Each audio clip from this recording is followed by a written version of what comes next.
안녕하세요. 환율과 투자의 네오2056입니다. 엔화 박앤셀 기간이 끝나가고 있습니다.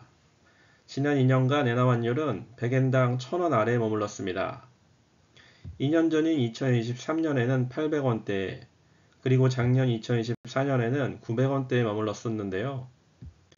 덕분에 일본 여행객들이 사상 최대를 경신하였습니다. 하지만 이제 엔화 박앤셀 기간이 끝나가고 있습니다. 향후 엔화 환율이 어떻게 될지에 대해서 전망해 드리겠습니다. 사실 길게 보면 엔화환율이 1000원 아래 머물던 기간은 그리 길지 않습니다. 대부분 1000원 위에 머물렀고, 심지어 2008년부터 2013년까지 5년 동안은 1400원대에 있던 때도 있습니다. 현재 엔화환율이 996원 정도를 보이고 있지만, 길게 보면 1000원 위로 올라설 가능성이 커지고 있습니다. 엔화환율은 일본 엔화와 미국 달러의 역학을 보는 게 중요합니다. 미국 대통령 트럼프 입장에서는 현재의 높은 달러 환율이 마음에 들지 않습니다. 전 세계 달러의 가치를 무역량으로 가중평균하고 물가 효과를 없앤 것이 실질 실효 환율인데요. 차트를 보시면 달러의 실질 실효 환율은 30년 이래 가장 높은 것을 볼 수 있습니다. 달러 가치가 높다는 것은 미국을 위대하게, 즉 미국 제조업을 부흥시키려는 트럼프에게 눈의 가시입니다. 달러 가치가 낮아져야 자신의 지지 기반인 자동차, 철강 등 전통 제조업의 수출 경쟁력이 살아날 수 있습니다. 최근 트럼프가 말도 안 되는 관세 정책으로 세계 경제와 금융시장을 혼돈에 빠뜨리고 있는데요. 이는 사실 달러 가치를 내리려고 하는 사전 작업일 개연성이 높습니다. 1985년 플라자 합의로 달러 가치를 내리고 엔화민 독일 마르크를 강하게 만든 것과 같은 이치인데요. 이 당시에도 미국의 높은 금리로 달러가 강해지자 제조업, 철강업 등의 수출 회사들이 어려움을 겪었습니다. 이에 당시 미국 대통령이었던 로널드 레이건 대통령은 동맹국 재무장관들을 뉴욕의 플라자 호텔로 불러서 강제로 달러 약세를 이끌었던 것입니다. 물론 이때와 글로벌 경제 환경이 다릅니다. 바로 맞짱뜨는 중국도 있고요. 하지만 관세 충격을 빌미 삼아서 일본, 유럽 등 미국에 대한 수출 의존도가 높은 나라들에게 플라자비와 같은 팔비틀기를 할 가능성이 있습니다. 최근 트럼프 대통령의 별장인 마로라고를 따와서 마로라고 합의 이야기가 솔솔 나오는데요. 이는 트럼프가 미국 제조업의 부흥을 위해서 관세 위협에 이어 환율 위협 카드를 꺼낼 것이라는 풍문입니다. 여기에 핵심 브레인으로 작용한 사람이 하버드 대학을 졸업하고 허드슨 베이라는 투자자문사에서 수석 투자 전략가로 일한 스테판 미란입니다. 그는 보고서에서 미국의 무역 적자가 달러 강세에서 비롯되었고, 일본, 중국, 유럽 등을 관세로 압박해서 제2의 플라자 합의를 이끌어내야 한다고 말하고 있습니다.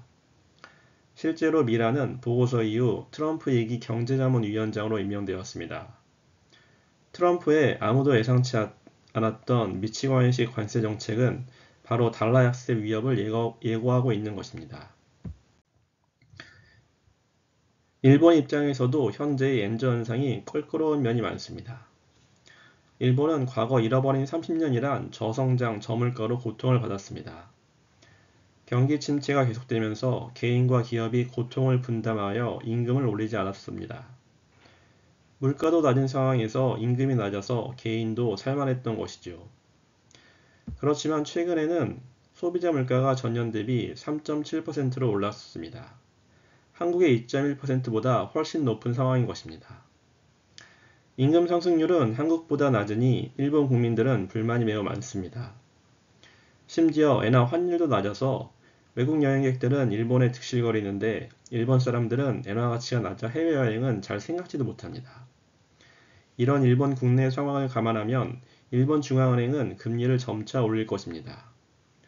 그리고 일본 엔화는 점차적으로 달러 대비 강해질 것입니다. 문제는 이 점차적인 것을 트럼프가 그냥 보고만 있지 않을 것이라는 점인데요. 트럼프 정부 하에서 일본 이시바 시게로 총리와의 협상을 통해서 엔화가 급격히 강해질 가능성도 배제할 수가 없습니다. 엔화 환율에 직접적으로 영향을 미치는 것은 바로 금리 시장입니다. 이번 트럼프 관세로 금융시장은 올해 미국 중앙은행 페드가 3번에서 4번 기준금리를 내릴 것으로 보고 있습니다. 관세에 따른 미국 경기 침체 우려는 매우 커지고 있습니다. 트럼프는 페드 의장인 파월에 금리 인하를 계속 요구할 것입니다. 파월 입장에서도 현재 4.5%인 미국 기준금리를 낮출 룸은 충분히 있습니다. 하지만 앞에서 말한 것처럼 일본은 현재 기준금리를 올려야 하는 상황입니다. 일본 중앙은행 BOJ 총재인 우에다 가츠오는 지난번 정책회의에서 BOJ가 일본 내 인플레이션을 고려해서 금리를 인상할 것이란 시그널을 계속 보내고 있습니다. 그렇다면 결국 미일 금리차가 올 한해 1% 이상 축소되고 이에 직접적으로 영향을 받는 엔화 환율은 달러 대비 강해질 것입니다.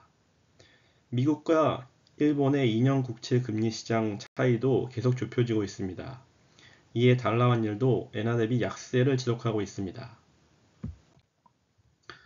요약 정리하면 최근 엔화 환율이 1,000원에 근접하고 있는데 장기적으로 1,000원 위로 올라설 가능성이 큰 이유로서 첫째, 트럼프의 관세 전쟁 이후 마로라고 합의를 통해 글로벌 달러 약세 압박 가능성이 매우 크고 둘째로 일본의 높은 물가 상황에서 엔화가 강해지는 게 일본에도 더 유리하며 셋째로 연내 미국 일본 기준금리 차이로 엔화는 강해질 것이라는 점입니다.